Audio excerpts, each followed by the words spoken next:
And welcome back to the COVID Reboot series brought to you by the Cape Town Fashion Council. On the series, we assist the industry to migrate into the future and reboot the fashion economy. The series is part of the Cape Town Fashion Council's mandate to pioneer the growth and development of the local fashion economy. Welcome back to the show. I'm your host, Colin Donsko.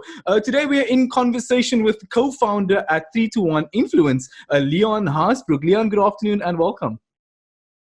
Good afternoon, Colin. Thank you for having me. Thank you so much, Leon. On today's episode, we are zooming in on influencer marketing strategies as one of the new marketing strategies, both for SMEs and also for big companies. So thank you first and foremost, Leon, for joining us. Only a pleasure. The big question, where are we at in terms of marketing, and what is your take on the fashion industry today? Well, locally, if we look at where we are now with COVID-19, I think that the fashion industry is feeling a little bit of a disarray. Yeah. But I think that we need to be aware that it's not just us, it's the world, and I think that this is the opportunity for us to change things that we may not have been keen on previously. Yeah. And being a person who's of fashion influence as well, I think that it is so important for us to remember. I read an article last week in the Washington Post where a journalist said that fashion is dead. That's a lie. It's not dead. Yeah. We wear clothing. It will never die. It will never ever die. It will change. It will never die.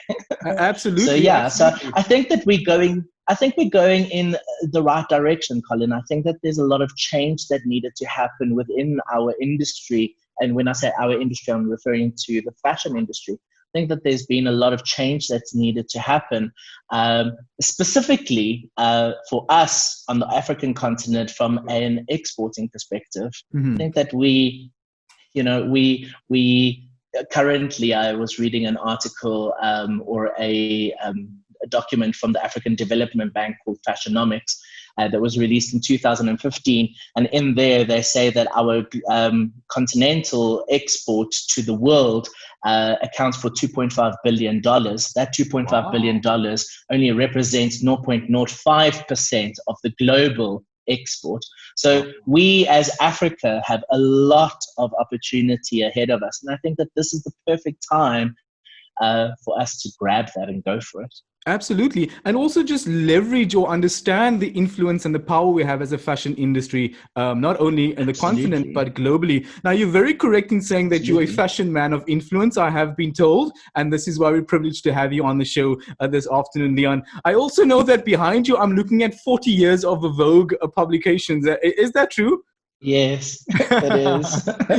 It's my collection. It's my hobby. So again, about the man we wanted to, bring on the platform for this segment. On this segment, we are looking at influencer marketing, which has become a very big marketing, trend, and also where companies, both within the small to medium and also larger corporates or corporations are spending their marketing dollars these days. Now, to those joining us for the first time, and I'm pretty sure many are familiar with this term influencer marketing, according to Brown and Hayes in 2008, influencer marketing is defined as the identification and use of specific key individuals who hold influence over potential buyers of a brand or product to aid in the marketing activities of the brand. In other words, people with a big network who have the possibility to influence other people's purchase decisions.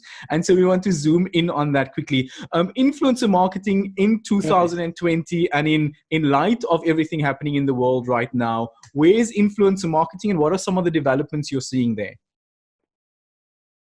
I work with quite a few brands that actually dabble with the influencer marketing side of things, apart from working as 3-to-1. So I have a spectrum of, I have a thing of both spectrums.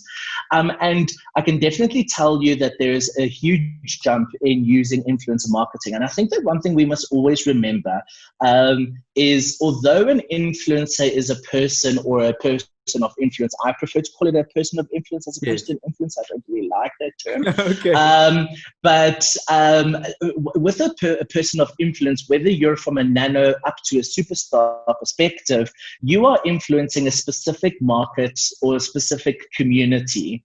And it's basically saying we're going back to basics. Going back to basics being word of mouth marketing. That is what influencer, I love that. in my opinion, that is what influencer marketing is. Word of mouth.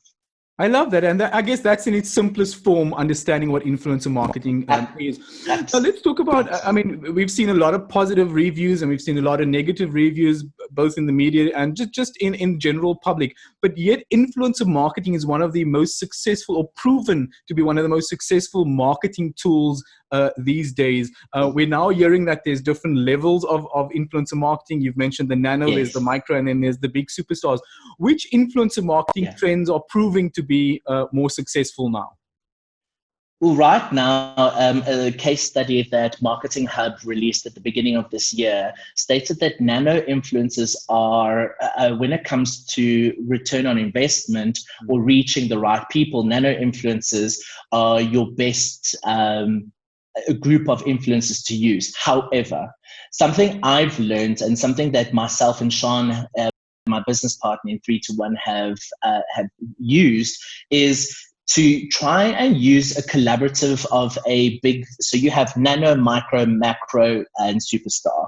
To use your nano influencers as support, especially if you're going to go into a big campaign, use your nano influencers as support, and then depending on your budget, pull from your micro, macro, and superstar. A lot of times what brands are doing, and I think that for me, it's incorrect, is they will choose one person to give that messaging, but understanding that that person's messaging is his messaging or her messaging. Absolutely. It's not necessarily everyone's messaging. So the best way, in my opinion, the best way to get the best results is to have an array of different levels of influences to be able to give you the return on investment. Absolutely. So we reach, or we leverage their existing platforms. Now that's interesting, because I didn't realize that bigger brands or bigger companies were doing that they were using different levels of influences in one big campaign. Now we're seeing very few do, which I'm hoping that more brands will start using, big influencers as well as. I've always had of the opinion, we had that term called brand ambassador. Yes. And brand ambassador is fine. It's great if you want to assign someone to a contract, a 12-month contract. Yeah. But the reality of the situation is that you want to have key messaging at different tonalities, and having one person do that is fine, but it would be more interesting to have a lesser following person be your primary influence, and then have the support of micro and I hear you. Am I correct in reading your tone? And I'm hearing you say that the days of brand ambassadors are fading away. I don't think it will fade away. Okay. I think that it will definitely still be something that we will use. Okay. I just think that if brands are looking for a more, what's the right word? Different angles of influence, or different tonalities of the influence to do, a couple of different campaigns. So for instance, one of the brands that I work with, not going to mention who they are, but one of the brands that I work with was very big on brand ambassadors, until we eventually got to a place where I was like, guys, in 2021, could we potentially take that budget that you were going to use for a brand ambassador? Can we split it over the quarters, Q1, Q2, Q3, Q4, and then allow me to choose smaller influencers to give us the same communication? And believe it or not, they were really keen on that. So hopefully, if all goes well with COVID, I will have my budget for next year tied up. And that's the strategy that you are suggesting and advising brands to go with going forward. Absolutely. Now, I know that we are seeing an unprecedented change to consumer experiences, and this is largely fueled by digital technology. How is this? I think now more than ever, we're seeing incredible amounts of traffic online throughout the day, which means it places so much power in the hands of not only companies, but also digital marketers. What should they be doing with this? To add to your question there, I think it is adding power, but it could take power away from them as well at the same time, because I think that there's so much that's now being put onto digital that it's becoming a shouting board than anything else. And for me, what it comes down to is make sure your content is pretty. As long as your content is pretty, people will click on it and read it. So yes, absolutely, there is a huge move to digital, and I think that we can again thank COVID for that. Prior to COVID, it was the fourth industrial revolution was on its way. Yeah. The industrial revolution is so yeah, I think, look, Colin, I must be very honest, and I'm going to play open cards with you. As a person of fashion, I don't like online shopping. I want to feel the clothing. I want to touch the textures. I mean, if you look at the jersey that I'm wearing now, it's hugely textured. I want to feel the texture. I want to know what it's made of. So me as a person digitally, I wouldn't be one of those that would be converted very easily, but there are a lot of people that are converting. I mean, I had a friend of mine tell me the other day that they did an online shopping with checkers. I was like, did not know that existed. Oh yes. No, I think so yeah, I see a huge drive to it. I think that platforms like Superbalist and Zando, for the fashion industry, those are the platforms that brands need to look for, as opposed to your traditional brick and mortar stores. And I know that there's probably going to be 100,000 people once they see this article or this interview with me. They're going to be so angry with me because my advice is moving people from brick and mortar, so from your shopping malls, to online. But the reality of the situation is this COVID has taught us that what if something happens and we can't go to the malls? What are we doing differently? Absolutely. And digital's the way to go. It's a lot more difficult than expected. I have another client that I'm busy working on with that, and it's not easy. Absolutely. But yeah, it's definitely the route. Yeah, no, absolutely. I wanted to discuss, and you're mentioning quite a bit of this, with the points you're making, the shift in consumer trends and behavior. We're seeing that. And so we're understanding as brands and as the fashion industry that a large part of your consumers are now shopping online. So we've got to cater to them. But also, as you're saying, there are still those who prefer to come into the store and feel and touch and smell the clothing. And so I think the key is for brands to know where to find the balance to service or cater to the different types of consumer and their behavior. But let's zoom in on influencer marketing for another second. I think when influencer marketing started to take off, the small to medium enterprises, it was not within their reach because the pricing was too high. They couldn't afford it. Initially, this kicked off with, brands going after big celebrities. And so initially, we didn't think that small businesses could afford influencers or influencer marketing campaigns.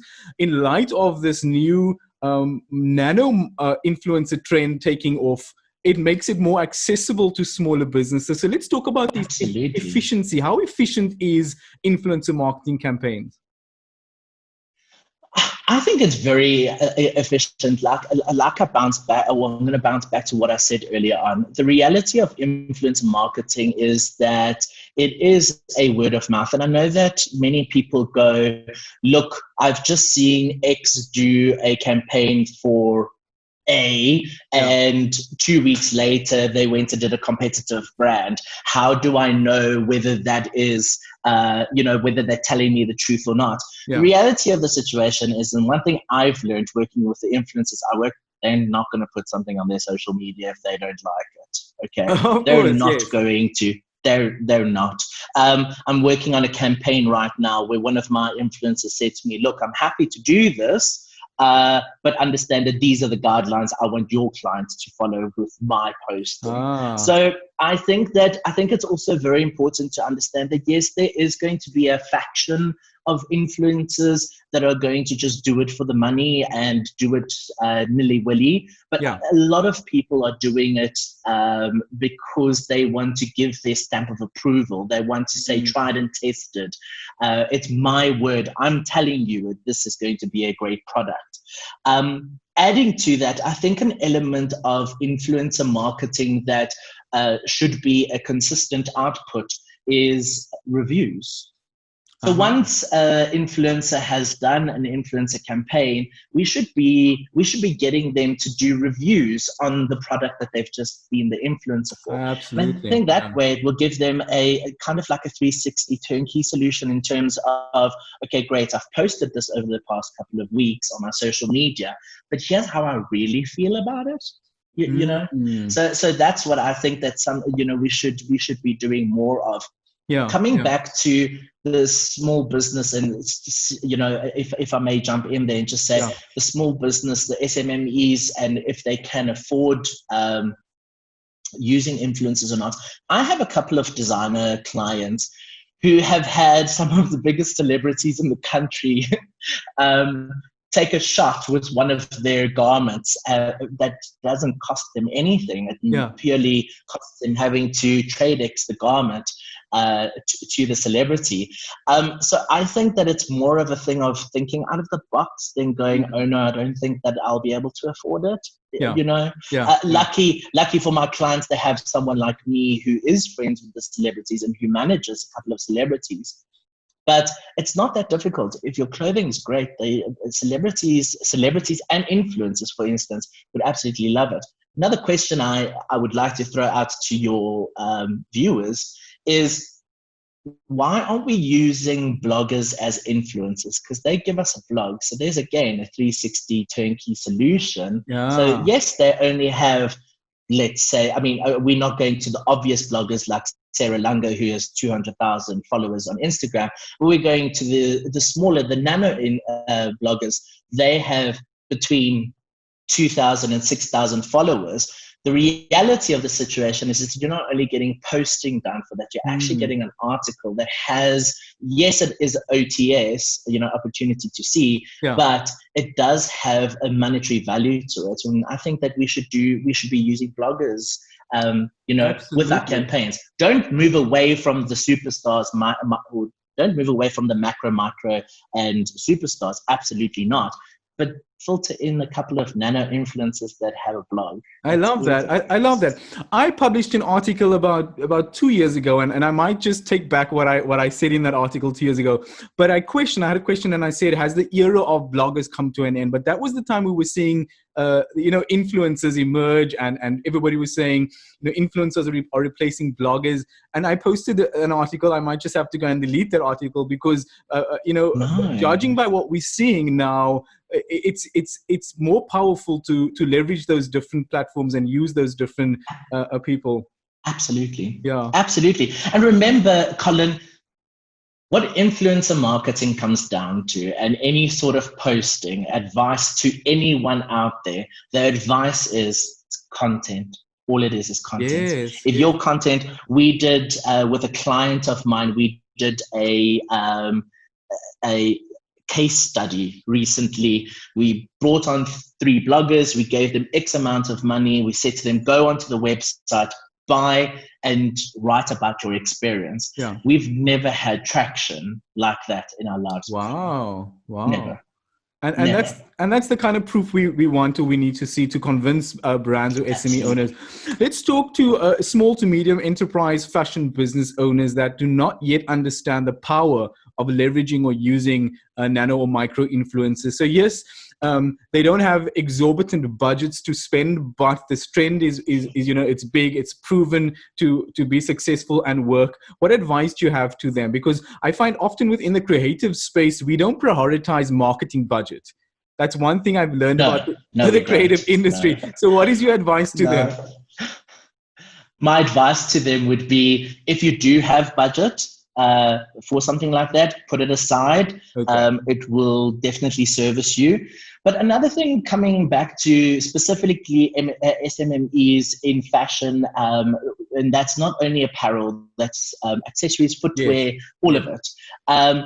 Don't be shy to share your stuff, share your product with people. If there's a celebrity that's keen on wearing your jacket to the launch of X, let it go. Let them wear it. Yes, a lot of designers are going, but then I get it back damaged and so forth. Okay, that's fine. I understand that. I really understand that. Yeah. But at the end of the day, what is the traction that you're getting by getting this person to wear it? Yes. That's the first thing. The second thing is, if media contact you that want to do a story on you, a lot of times I find that designers in creative industries, now understand, Colin, I'm a creative. I studied fashion. Okay. Absolutely. So I know, I somehow found my way into PR. So I know what it's like. I mean, coming onto your interview tonight, I was nervous, and people are like, wow, are you the fashion publicist? No, of course I'm nervous. But do the interviews. Yeah. They are so good for you. It puts you on a platform that nothing else is going to put you on a platform. If you get asked if you want to put it, and I'm going to get into trouble for saying this, but I'm going to say it anyway. If you get asked whether you want it in print or online, push online, because it affects your search engine optimization. The minute somebody Googles your brand, let's use David Klale, they Google your brand, your articles come up into Google, so that gives you more credibility. So that's definitely the way to do it. Allow influencers, and when I say influencers, not only celebrities, allow the celebrities to wear your garments to events once they start happening again. But if you've got a blogger that only has 3,000 followers, don't go according to their following. Do yourself a favor. Go and read their blog. Does their blog speak to your brand? Does it speak to the ethos of your brand? If it does, let it go. I love that. Let them use it. Let them use it. Let them write about it. And, really, if they're going to write a bad review, then you guys can always call me and I'll help you fix it. I will fix it. I think we've definitely seen that the numbers does not always say, or does not always scream quality or value. Often guys with slightly smaller numbers bring a whole lot of value because the quality of the work that they're putting out is so impressive. Let's quickly talk about regulation and enforcement when it comes to influencer marketing. I know I think last year December, for the first time, we saw a legal contract being introduced here in South Africa. Not last December, the December before. And so influencer contracts or influencer relationships with brands, there are legalities in place now. What are some of the regulation when it comes to influencer marketing contracts?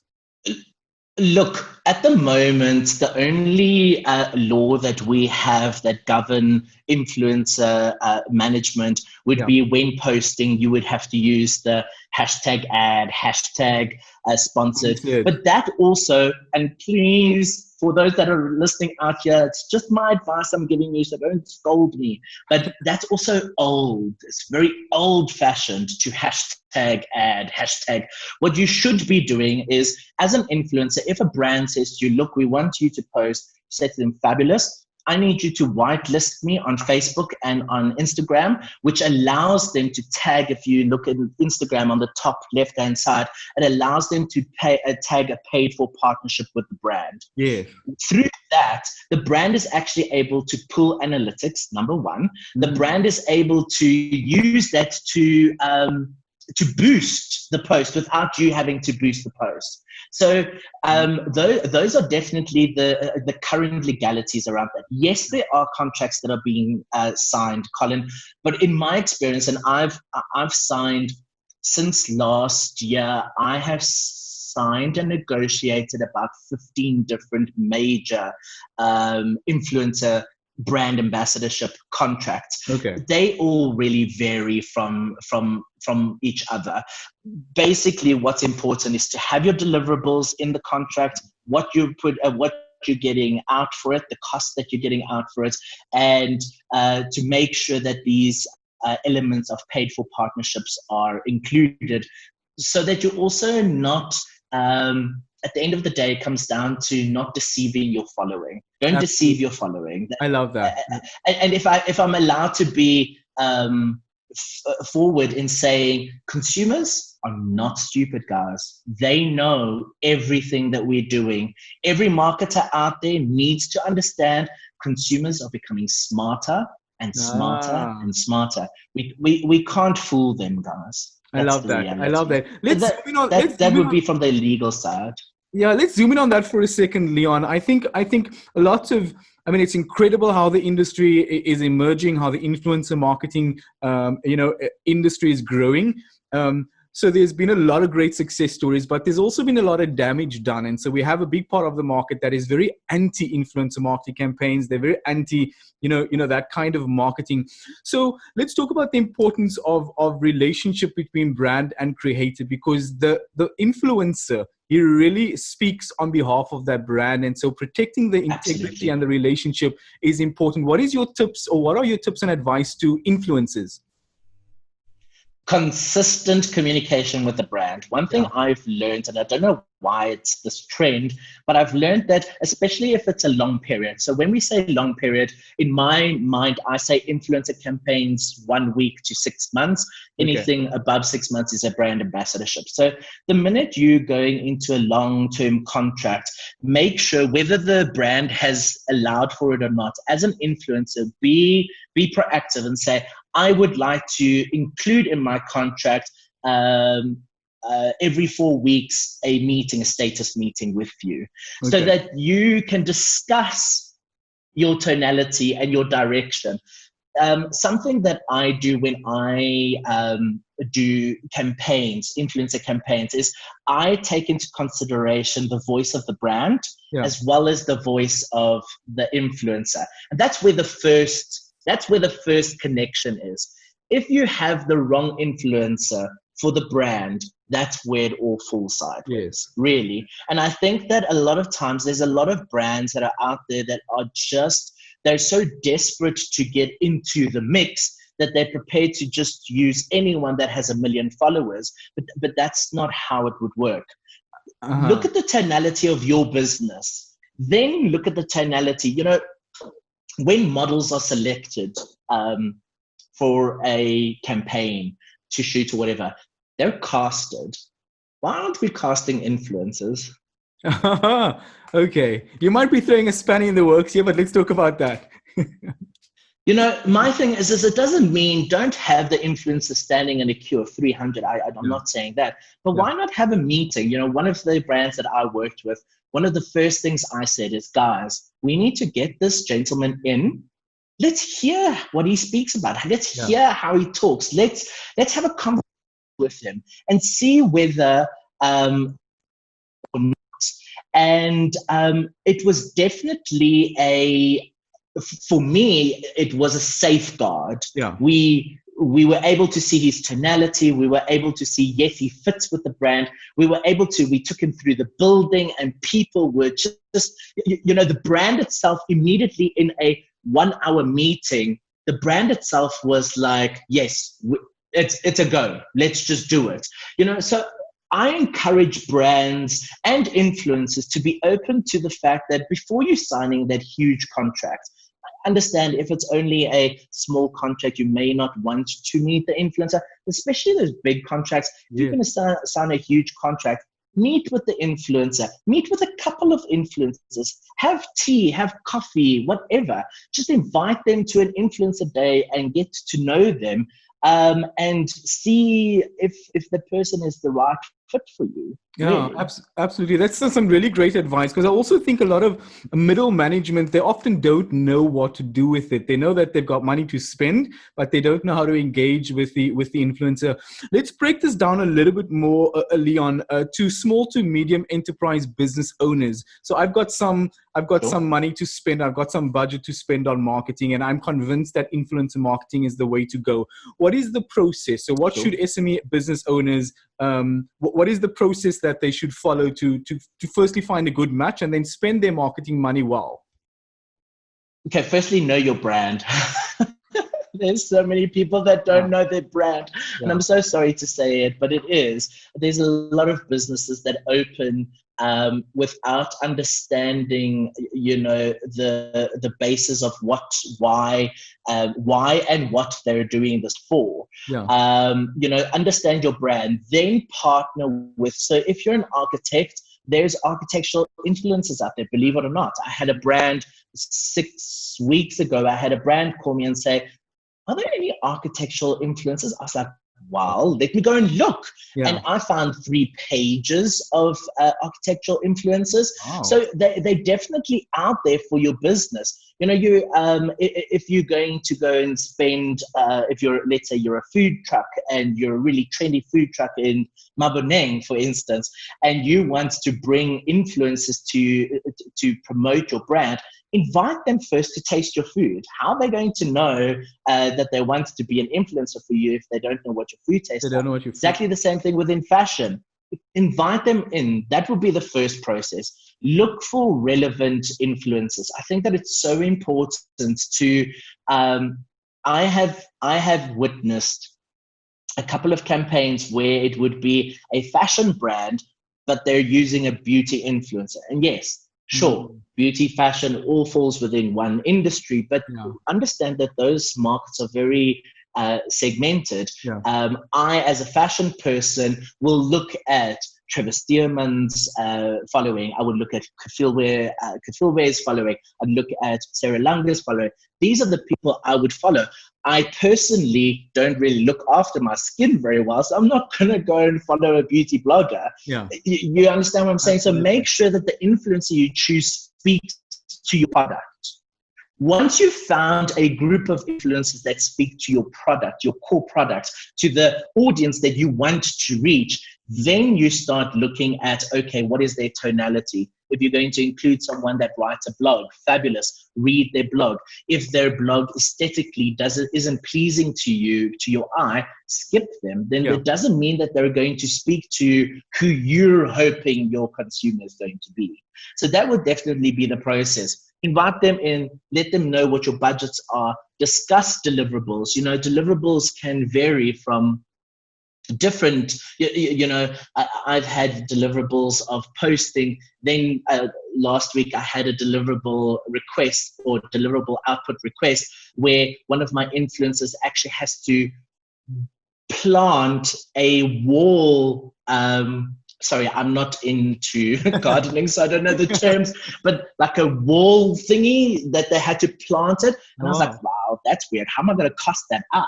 And I actually had to take the influencer's time, work out his time, and then say, that's how much it would cost for them to be able to do something like that. So discuss your budgets with them. And honestly, my advice is don't go for long-term relationships. Rather look for more influencers that you can spread out between your quarters. Absolutely. And I wanted us to declutter and just work through all of the, all the information that's out there, all of the good and the bad reviews, and then just get to the business behind influencer marketing. Again, this is one of the biggest trends globally that we're seeing, and from big to small companies are spending on influencer marketing because it's one of the big marketing trends right now, especially as the digital world is and has been evolving. Leon, what is the biggest piece of advice that you've received as a businessman? Look, honestly, my mentor is JJ Skuman. So I take a lot of what JJ says when I go and I sit with him weekly, when I, do my status meetings with him. I absorb as much, and I hope that he never sees this interview so he doesn't know that I say this, but I absorb as much as I can from JJ.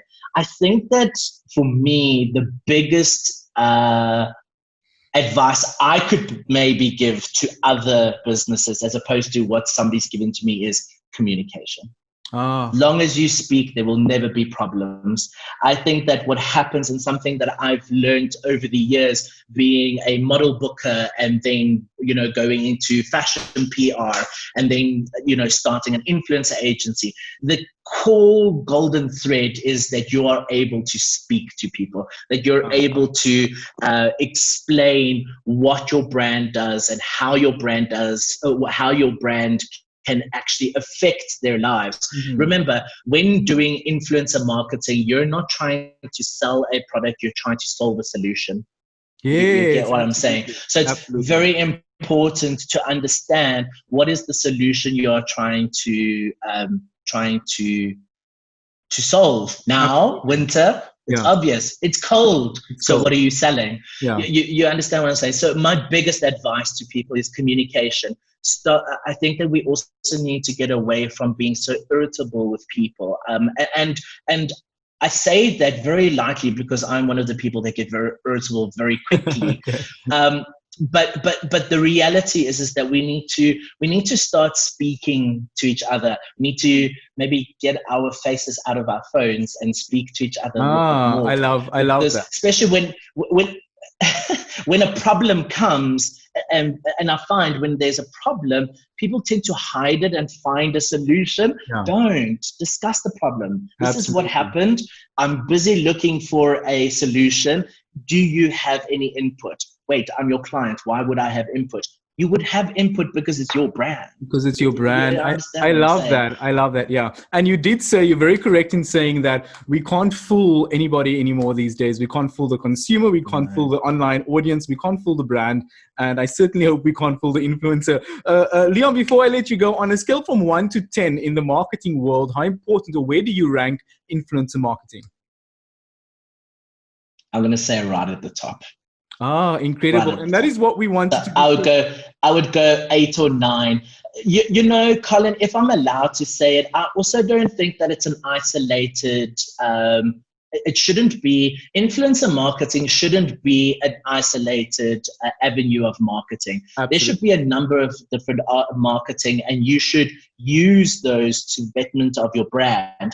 So if you are going to use influencer marketing, make sure that you understand boosted posting and search engine optimization, understand Google AdWords, understand how you can promote your influencer's communication that he or she is putting out there and boost it on a platform where more people can see. So in my opinion, I don't really think it's an isolated. I think it is a collaborative between traditional media, digital media, as well as the influencer media space. I love that. And that is what we want to do to determine on this episode, where influencer marketing fits in, how it's evolving and emerging these days, are brands using it, and why it's important for brands. And so I think the most important message is that influencer marketing campaigns can work very well with other marketing efforts or vehicles that you are using. And so, Leon, thank you so much. For those joining us for the first time, Leon Haasbroek, a co-founder at 321 Influence, one of the fastest growing influencer management agencies in South Africa. And we couldn't find any better person to give us some insight and input and advice on what is happening in the digital marketing age. Leon, thank you so much for joining us on the show today. Thank you for having me. Thank you. Now, don't forget to join us next time right here on Cape Town Fashion Council. It's the COVID Reboot series, and I'm your host, Colin Donsko. On this series, we are set to bring you advice, information, but more importantly, link you with the industry experts and leaders as we together move South Africa's fashion economy forward. Don't forget to join us next time right here on CTFC. Take care for now, and God bless.